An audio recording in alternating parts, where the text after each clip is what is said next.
चलिए खबरों में आगे बढ़ेंगे, जहां बलरामपुर से एक बड़ी खबर, दुष्कर्म का आरोपी गिरफ्तार हुआ है। शादी का झांसा देकर दुष्कर्म किया था। 5 महीने की गर्भवती होने के बाद शादी से इनकार किया। शादी के कुछ दिन बाद मायके आई थी पीड़िता के साथ आरोपी ने घटना को अंजाम दिया था। ससुराल पक्ष ने पीड़िता से रिश्ता तोड़ दिया है। पीड़िता की शिकायत पर पुलिस ने कार्रवाई की है। रामानुजगंज थाना क्षेत्र का मामला, पुलिस ने आरोपी को जेल भेज दिया है। ससुराल पक्ष ने पीड़िता के साथ रिश्ता भी तोड़ा, लेकिन जैसे ही पीड़िता ने इसकी कंप्लेन पुलिस में की, तुरंत एक्शन लेते हुए आरोपी को धर पकड़ा गया है।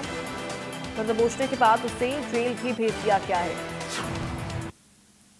इस वक्त ये बड़ी खबर आपको हम बता रहे हैं। शादी का झांसा देकर दुष्कर्म किया और उसके बाद 5 महीने की गर्भवती होने पर शादी से इनकार कर दिया।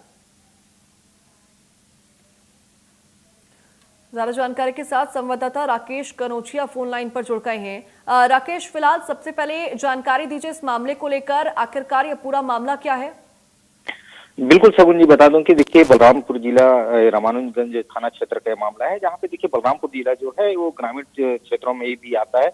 तो कहीं ना कहीं ये समस्याएं जो लड़के हैं ये अपने झांसे में ही लड़कियों को ज्यादातर फंसाने का काम करते हैं। अभी मैं कल की बात यदि बात करता हूँ शाम की, तो जो युवक है वो युवक शादी का झांसा देकर उसे दुष्कर्म कर लेता है। दुष्कर्म करने के बाद जब पीड़िता की शादी लग जाती है, पीड़िता की शादी लगने के बाद अब वो मैके आती है अपने ससुराल से, तो उसको जब उनके परिजनों को ये पता चलता है कि ये लड़की तो 5 महीने की गर्भवती हो गई है, तो शादी से जो रिश्ता था उसको तोड़ दिया गया। उस शादी से इनकार भी कहा जा सकता है, क्योंकि देखिए शादी तो अनजाने में वो लोग कर लिए, लेकिन करने के बाद जब पता चलता है उसके ससुराल पक्ष वालों को, तो सीधे सीधे रिश्ता को तोड़ देते हैं। और जो युवक है, जो पहले दुष्कर्म की घटना को अंजाम दिया था शादी का झांसा देकर, उस युवक को, उस आरोपी को पुलिस गिरफ्तार कर जेल भेज देता है। लेकिन कहीं न कहीं जो युवती है वो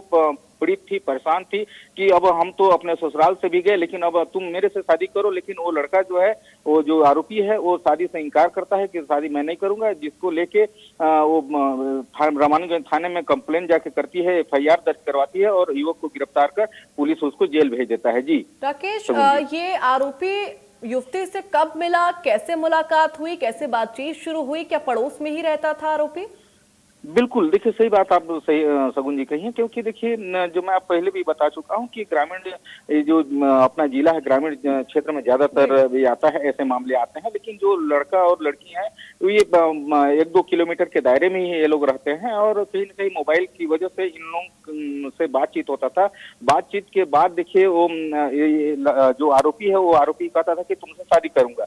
लेकिन जो लड़की है, वो लड़की के शादी हो जाती है, होने के बाद वो ससुराल जब चली जाती है, इसके बाद जब वो आती है तो इसके साथ भी ये अकेले देख के और इसके साथ बलात्कार कर देता है, दुष्कर्म कर देता है। जब 5 महीने की गर्भवती हो जाती है, इसके बाद जो उसके ससुराल पक्ष वाले हैं उनको ये पता चलता है, तो उस रिश्ता को तोड़ देते हैं। और उसी रिश्ता को तोड़ने के बाद जब लड़की है, वो लड़की उस लड़के से बोलती है, जो आरोपी लड़के से, कि मेरे को अब तो ससुराल से भी मैं गई और मेरे से शादी करो। शादी से इनकार वो लड़का करता है। तब जो युक्ति है वो जाके रामानुजगंज थाने में आरोपी की मंशा पहले से ही क्लियर थी कि उसको शादी नहीं करनी है।